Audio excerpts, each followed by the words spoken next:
worth of exports. It's 10,000 jobs here at home. So I really hope that the administration starts to pinpoint and look at the real problems that our country is facing so we can get America back to work and we can lead to more economic growth and prosperity, because it starts with the American worker. Thank you, and I yield back my balance of my time. The gentleman yields back. The chair recognizes the gentleman from California, Mr. Garamendi, for 5 minutes. Thank you, Madam Speaker.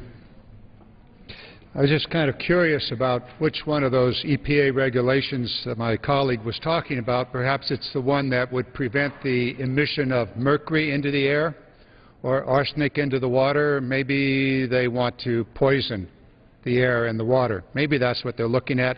Or the SEC regulation that would bring to heel Wall Street and all of its excesses, which just about terminated the economies of the world. Maybe those are the regulations they don't want to see. In any case, what I'd really like to talk about here is the negotiations that are underway to deal with the looming crisis of the debt. The President of the United States has said, okay, let's not kick the can down the road any further. Let's deal with this issue, and has proposed a $4 trillion solution. No sooner did he make that proposal than our Republican colleagues said, oh, no, we can't do that, because that will include, finally, creating in America a fair tax code, one in which the super wealthy are actually going to get to pay for their share of the burden. For example, the hedge fund managers that pay a 15% rate on their earnings, their ordinary income, while the rest of us get to pay the full freight, whatever that might be, 35% for those at the top brackets. But no, we can't give that. We can't deal with that problem, so we can't have a $4 trillion solution. The President also says we're not going to kick the can down the road. We want to extend the debt limit to at least 2013 to put this issue off. But the Republicans don't want to do that. They want to do a short term. I wonder what's going on here. Talk about cuts. The only cut that I've seen thus far from the defined by our Republican colleagues is to cut Medicare. In fact, not just cut it, terminate Medicare. Somehow take all of those Americans that are 55 years or younger and say to them that no, when you become 65, you will not have Medicare. We'll give you a voucher, and you can go out and take your best shot with the private insurance sector. Good luck. I was insurance commissioner, and I know what those private insurance companies will do. They'll deny you benefits, deny your coverage, and they will tell the doctor exactly what you might actually receive in terms of health care. Doesn't make much sense to me. I think we need to support the President in this matter. I think we need a balanced approach here, one in which the wealthy finally get to pay their fair share, in which the oil companies no longer receive our hard-earned tax dollars so that they can have their $4 billion subsidy. I think it's time, as we heard earlier from our colleagues, that it's time to end the wars. We end the war in Afghanistan, we could, over the next 4 or 5 years, have a third of $1 trillion reduction in our deficit. There are many things that can be done, but one thing we will not do is to attack Social Security. Social Security and Medicare are the foundation of support for all Americans. When they become old, 65 and older, they know that they have that benefit available to them, and Medicare works. Medicare is actually far more efficient than any private health insurance system. It has provided seniors across this nation with an opportunity to not be impoverished when they become 65, that their health care will be provided to them. It has allowed for the extension of their lives. It has reduced the poverty rate. Together with Social Security, these are two of the foundations that we have promised every American. That when they become 65, they will not face poverty. They will have a foundation. Not enough to provide all that they might want, but at least a foundation.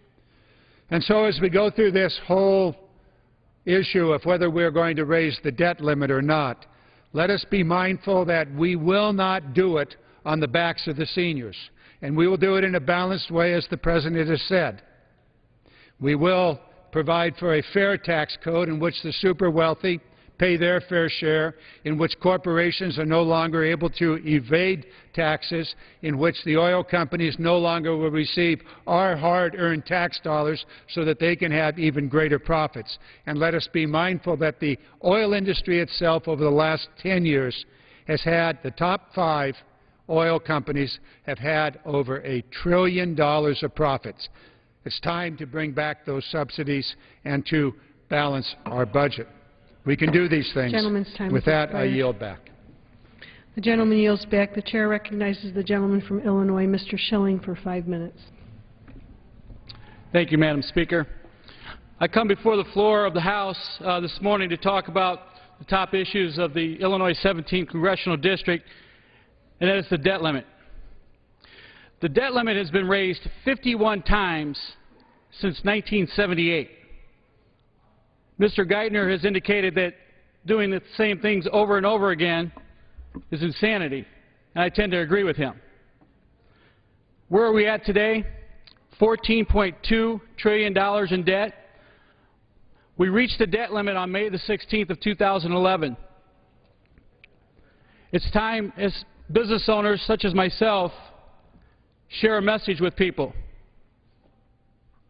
It's time that we did the responsible thing and come up with some solutions so that we stop the continuance of leaving this debt to our kids and our grandkids. As a small business owner, I'm asking President Obama not to balance the budget on the backs of the small businesses across the United States of America. You know, the thing that I understand as a small business owner is that in a downturn economy, the worst thing that we can do here from Washington, D.C. is raise taxes on small businesses. And the reason why, and I use my business as an example, is in a downturn economy, I understand that raising prices on my product when people are already struggling to purchase a product is not the best thing to do. When my taxes go up, I can raise the price or I can let someone go. And you know, as hard as it is to let someone go, that's what businesses will have to do because folks won't be able to afford their product.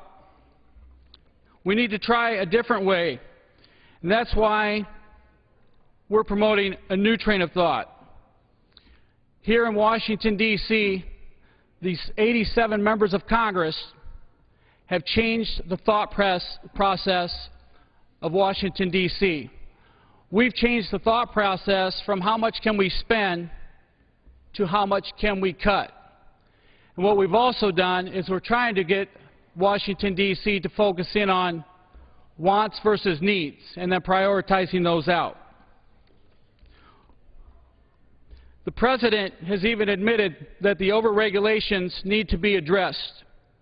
Whether it's the EPA, OSHA, the overtaxing, the 1099 tax form that we just got repealed, the Small Business Administration says that businesses like my little pizzeria in Moline spend 4.5 times as much per employee to comply with environmental regulations than bigger companies. We spend 3 times more per employee than on tax compliance than out of the large businesses. Congress needs to provide an environment with some economic certainties. We can do this by stopping tax increases on our job creators. My home state of Illinois, and quite frankly, President Obama's state of Illinois, recently had the largest tax increase in the history of the state. It seems like every morning you open up the paper in Illinois, another business is threatening to leave. We can do something about this. We can provide our job creators with the certainty that with the unemployment rate at 9.2%, we don't need to add any more tax burden or further any more overregulation. With that, I yield back my time. The gentleman yields back. The chair recognizes the gentlewoman from the District of Columbia, Ms. Norton, for 5 minutes. Madam Chair, before I begin my remarks, I too want to acknowledge my good friend Lynn Woolsey for 20 really illustrious years in the Congress. I cannot imagine why she would want to end her illustrious career here so early. We will all miss her. I should warn members of Congress that a peculiar part of the financial services appropriation which comes to the floor this week will seem particularly strange, even inappropriate. It is a historical anachronism, and I can only apologize for it. We must quickly make sure that we enter the 21st century on the District of Columbia local budget. Yes, it's our budget. We raise it all in the District of Columbia. We are American citizens. Some have said, but the District of Columbia is mentioned and comes under the Constitution. So be it. I'm a constitutional lawyer. I concede that. But in their wisdom, after 150 years of shame, the Congress of the United States decided to grant home rule, as we call it, to the District of Columbia, so that instead of having hundreds of thousands of Americans run by a federal body, the Congress said, we delegate. We use our power under the Constitution to delegate to the District of Columbia the ability to elect its local officials, raise its own money. We were doing that all along, spend its own money. For the most part, Congress has adhered to that. After all, we raised $4 billion. That's more than some states. It is, of course, the very essence of the principle of federalism embraced by both sides of the aisle of this body. It is what has held the Union together. We're a very different country. So we have acknowledged different strokes for different folks. And as if to reinforce that principle, a new crop of Republicans have come with federalism as a virtual original principle, giving new meaning to the notion of local control. Indeed, these new Republicans want the federal government out of federal matters and turn back to the states. So I imagine that the whole notion of the big foot of the District of Columbia in local matters would particularly offend the new so-called Tea Party Republicans if they are adhering to their own principles. The appropriation that will come before this body already intrudes on the District of Columbia with one rider, a rider involving abortion services for local women. Well, that's embedded in it. If this Congress holds to principle, there certainly will be no more. The world saw the reaction when the last time the Congress tried to add attachments to the district appropriation. It was in the budget deal of 2011. At a time when people in the Mideast were in the streets against their government, our government went into the streets, and you saw elected officials from the top of the government, both the executive and the legislature, arrested in acts of civil disobedience because of intrusion on the way the citizens of the District of Columbia spend their own local money. And the White House was not exempt. They've also gone to the White House, and some have been arrested right there because the White House agreed to that deal at the very last minute. Now a new national organization composed of national organizations themselves who have millions of members across the United States have been aroused to come to help us. And they have sent letters to members of Congress saying you will not be able to anonymously anymore engage in intrusion on the local affairs of a local jurisdiction. We are activating our members to let them know if you intrude by voting for any attachment any attachment that takes away the ability of the District of Columbia to spend its own local funds as it sees fit. Local taxes, my friends, local issues. Not your business unless you raise the money. Some of these issues are controversial. That also is the essence of federalism. We, of course, bow to the differences among us instead of trying to take away our right to embrace those differences. Much that occurs in your district is enough to raise the hairs of my own citizens. We would not want to deprive you of your rights. We ask that you do not deprive us of ours. There will be consequences. Chair recognizes the gentleman from Indiana, Mr. Rokita, for 5 minutes.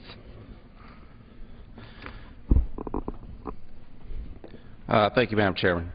I rise today to address the ongoing debt ceiling negotiations, or so they're called. The debt crisis currently facing our country is a grave one, make no mistake.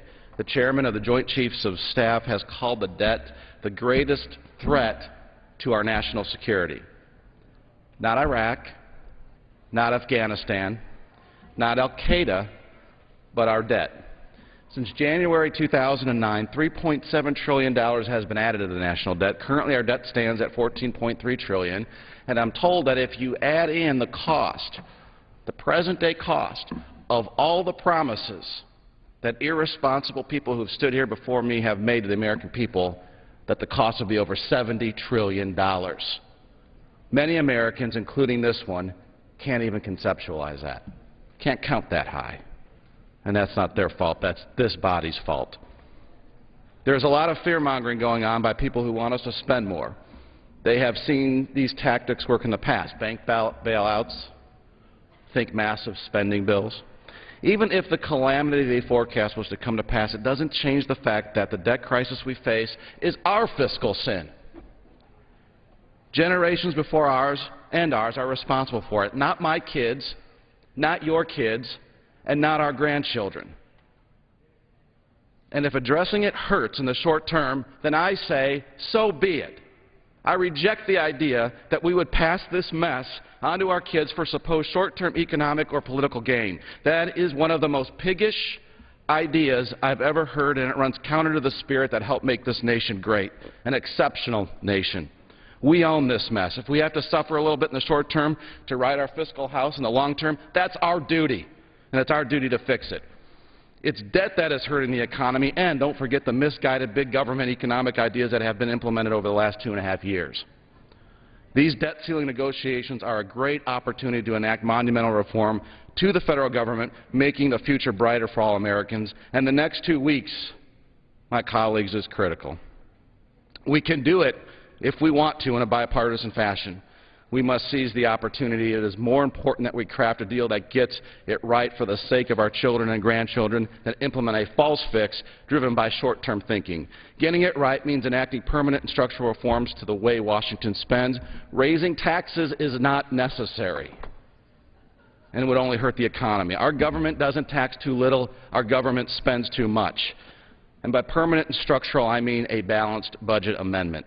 A balanced budget amendment would be hard for a future Congress or a future president to change and would force the necessary things that cause us to live within our means again. In order to raise the debt ceiling, the price for that concession must be the passage of permanent and structural reforms like the balanced budget amendment, period. There is no additional negotiation. There is no additional request. The request is raise the debt ceiling $2 trillion. Okay.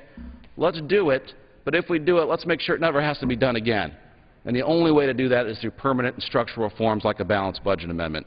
If the consequences of not raising the debt ceiling are as severe as some suggest, surely we can find the common ground necessary for a deal that forces our government to balance its budget like American families do every month. Now, I'm excited. Rarely does a legislative body have a chance to do something so monumental and so monumentally great. This would be among the most significant reforms in our nation's history. I don't know that an opportunity to enact a balanced budget amendment will be within our reach again for a very long time. I do know I've only been around for 6 months, this floor. And no matter how long I or others stay, I think we will look back on the next 3 weeks as one of the best opportunities we have ever had for making things better for our future, for our posterity. And that ultimately is how we should look at every vote we take on this floor. Not how it will benefit us in the here and now, but how it will benefit our children's chances to inherit what we did, the greatest, most exceptional nation the world has ever known. I didn't come here to vote for us in the here and now. I came here to vote for our future. Now is the time for bold, decisive action. Now is the time for a balanced budget amendment. Nothing short of the future of our children and grandchildren is at stake. And I yield back the balance of my time. The gentleman yields back. The chair recognizes the gentlewoman from Ohio, Ms. Kaptur, for 5 minutes.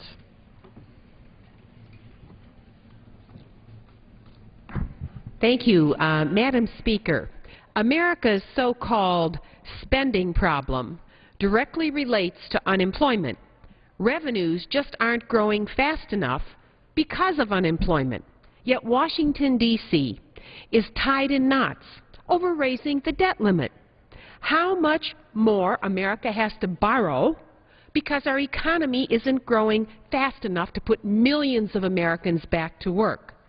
But you can't balance a budget unless people are working, because unemployment equals loss of revenues and deficits. People know this. When they're out of work, they have deficits in their own family. They have to cut back. Our local school systems have to cut back because we know revenues aren't there. And certainly our nation has to cut back when the revenues aren't coming in. But many inside Washington, D.C. have their eye on the effect, not on the cause of our predicament. The principal cause of deficits is unemployment. Triggered by what? Triggered first by Wall Street corruption and greed, triggered by growing trade deficits, which I will talk about in a second, due to the outsourcing of U.S. jobs, and due to endless wars. America needs to address causes, but Washington's addressing only effects. Today we have again news that one of the principal causes of chronic unemployment and deficits is headed in the wrong direction. The United States trade deficit, our balance of accounts with other countries, is seriously hemorrhaging. In May, the U.S. trade deficit grew again, more in the red, by over $50.2 billion, more lost jobs. Yes, the imports of higher-priced oil keeps pushing all of America deeper into the red. People know it because they're paying over $4 a gallon when they fill up their car. I did that last night again. America has a jobs problem, and that triggers the red ink. America has a jobs problem. That triggers the red ink. In 1993, the people here in Congress argued, oh, pass NAFTA, over my strong objections, because it's going to create millions of jobs, and we will have this terrific trade balance with Mexico and Canada. Exactly the reverse happened. We have over $1 trillion of trade deficit post-NAFTA, and there hasn't been a single year in which it has been balanced. Millions of jobs lost, more red ink due to NAFTA. Then in the late 1990s, they said, oh, let's sign the same kind of deal with China, and we did. And guess what happened?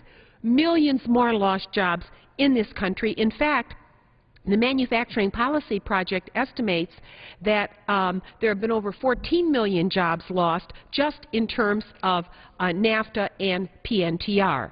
We can no longer afford to add hundreds of billions of dollars annually to our trade deficit because it throttles economic growth. It literally crushes it. It creates more unemployment in this country. And today we are facing unsustainable levels of unemployment for the third year since the recklessness of Wall Street brought the economy crushing down after gas prices went up to over $4 a gallon in 2007. The official unemployment rates today are over 9%, and this causes red ink at every level. But rather than focusing on job creation, Washington wants to give us more of these trade agreements, this time with South Korea, Colombia, and Panama, using the same trade model that has resulted in huge trade deficits and more lost jobs. We need to address causes. We need to get our deficits under control by balancing our trade accounts. We need to get our deficits under control by putting people back to work. We need to get our deficits under control by ending endless wars. And we need to balance our accounts by making sure that Wall Street and the greedy who are getting a free ride pay their fair share. America needs a trade policy that creates jobs here in our country with more exports going out and holds our trade partners accountable. We don't need more NAFTA trade model type agreements, which is what they're going to try to push through again. Madam Speaker, America's deficit problem relates directly to lack of jobs. Vast pools of unemployed people, Americans who want to work but are losing hope. Unemployment translates into red ink and lack of revenue. Until this Congress addresses unemployment, it won't solve the deficit problem. America needs to address the causes, not the effects, of America's economic predicament. When will this Congress address those causes? Madam Speaker, I yield back my remaining time. The gentlewoman yields back. The chair now recognizes the gentleman from Georgia, Mr. Graves, for 5 minutes. Thank you, Madam Speaker. Madam Speaker, I rise today to remind my colleagues why we are here. We are here to represent our constituents, and we are bound by an oath that we all took when we were sworn into office. Each of us, as we stood in this chamber, we solemnly swore that we would support and defend the Constitution of the United States against all enemies, foreign and domestic, that we would bear true faith and allegiance to the same, that we would take this obligation freely, without any mental reservation or purpose of evasion, and that we would well and faithfully discharge the duties of this office in which we serve, so help us God. Madam Speaker, there's a constituent of mine, Jack Smith. He is a defender of the Constitution and one of the strongest conservatives I know. Jack never fails to sound the alarm when Washington is off track when it comes to the Constitution, and I think we all know that comes quite often. It's very frequent.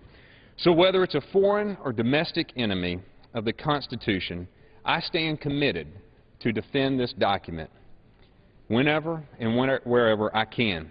And today, in honor of Jack and the 9th Congressional District Liberty Council and all my constituents, I urge the members of this House, the Senate, the office of President, to reflect on your oath, to reflect on what you swore as you took that oath of office and the clear guidelines that it and the Constitution have bound us by, because the future of this great and glorious cause we call America depends on it.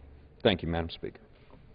The gentleman yields back. The chair recognizes the gentlewoman from California, Ms. Spire, for 5 minutes. Thank you, Madam Speaker. For a number of months now, I've come to this floor to tell the stories of men and women in the military who have been raped by other soldiers. As heinous as those assaults are, the greatest injustice is suffered after the assault, when victims are doubted, debased, disrespected, and discharged from the military that they have so proudly enlisted in. Last night, I had a long conversation with an Army and Navy veteran, Terry Odom, who told me she dreamed to serve in the military since she was a little girl. She was so determined that between her junior and senior summer, she went to boot camp, not to some playground area somewhere in her community, but to boot camp. After high school, she went to Sicily with the Seabees. She told me that she had never been happier, serving her country, seeing the world, even swimming in the Mediterranean. It was like Terry was living a military recruiting commercial. While there, she was befriended by an NCO, 25 years her senior. He was a father figure to Terry, and she trusted him explicitly. When he volunteered to walk her home one night, Terry accepted the offer without hesitation. She told me that when he first grabbed her, she was more confused than scared. This was a young woman who was very proud of her service and had the utmost respect for her colleague, particularly one who had such a distinguished career. This couldn't possibly be happening. Terry's story is graphic. I only tell you the details so you can understand how horrific the response has been from our military. Terry was raped repeatedly. Her abuser used pipes and other objects he found in her bathroom that was being remodeled. He cut her arms and vagina, then poured paint thinner into her wounds. He punched her with the full force of his 6'4", 270-pound frame. Terry, it should be noted, is 5'3". She fought back, even did some damage, but she was outmatched. She woke up in the bathtub covered in blood. She was missing teeth and fingernails, yet her first thought was that she couldn't be late for duty. She also knew that she could get medical attention and file a criminal complaint at the base. Surely the Navy would take care of her. Turns out she was wrong about that, as she was about her rapist. Terry cleaned herself up, showered, and showed up for duty. Reported the rape to her chain of command. She requested medical attention, but was told instead to take an aspirin and sleep it off. No one in Terry's chain of command allowed her to get medical attention. Instead, they told her to drop the rape story or her career would be over. Despite valiant efforts to stop it, Terry was eventually honorably discharged against her will, which is exactly what happens to 90% of military personnel who report rapes. The Navy lost a good soldier that day. The Navy also kept a rapist. Not officially, of course, because there was never an investigation. The reason? Because in the military, the authority to request one lies with the chain of command. But the chain of command is incentivized not to because they are judged on how few instances of rape and other mishaps occur during their command. This is as true today as it was when Terry served. That is why Terry Odom has once again answered the call to service. She is here with me this morning to make sure her story is heard. This nation must aggressively pursue rape charges in our military. Sexual assault cases must be taken out of the chain of command and must never be punished by non-judicial remedies like a mere demotion in rank. Finally, a uniform is not a get-out-of-jail-free card. Military sex offenders must be entered into the same national database as those in the civilian world. 2 decades ago, a young woman served proudly in the United States Navy and knew she was making the world a better place. Then a criminal and a criminally negligent system conspired to take it all away from her. But that young woman is back, and she is not alone. Women and men from every branch of the military are speaking up. This is a problem we can fix. We only have to want to. I yield back. The gentlewoman yields back. The chair recognizes the gentleman from Indiana, Mr. Burton, for 5 minutes. Thank you, Madam Speaker. I ask unanimous consent to revise and extend my remarks. Without objection. And to be recognized for 5 minutes. Madam Speaker, I've listened to my colleagues on the other side of the aisle talking about the need for us to get our economic house in order. The President down at the White House is saying that we have to raise taxes because we have a revenue problem. We need to bring in more money. The fact of the matter is that this last year we had a 7% increase in taxes coming in. We had a 7% increase in taxes coming in, even though we have the unemployment problems that we have. The problem was we spent 11% more than we took in. So the problem that we have right now is that the White House is spending too much money. We have to cut spending. We're bringing in more money than we did last fiscal year, but we're spending way more than that.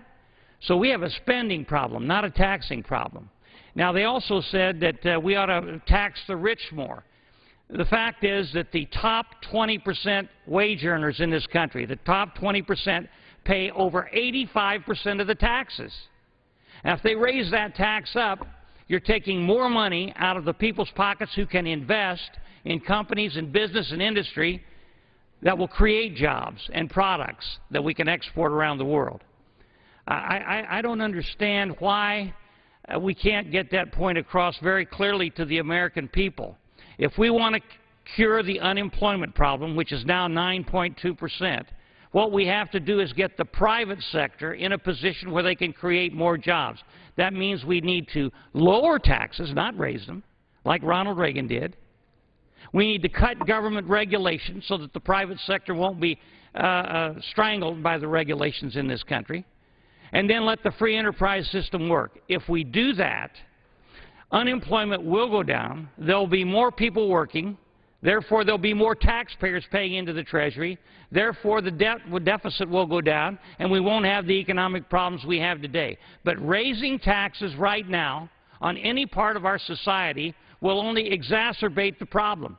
And if the President has his way, and we end up raising taxes, and I'm not going to vote for it, then what's going to happen is we're going to see unemployment get worse and worse and worse.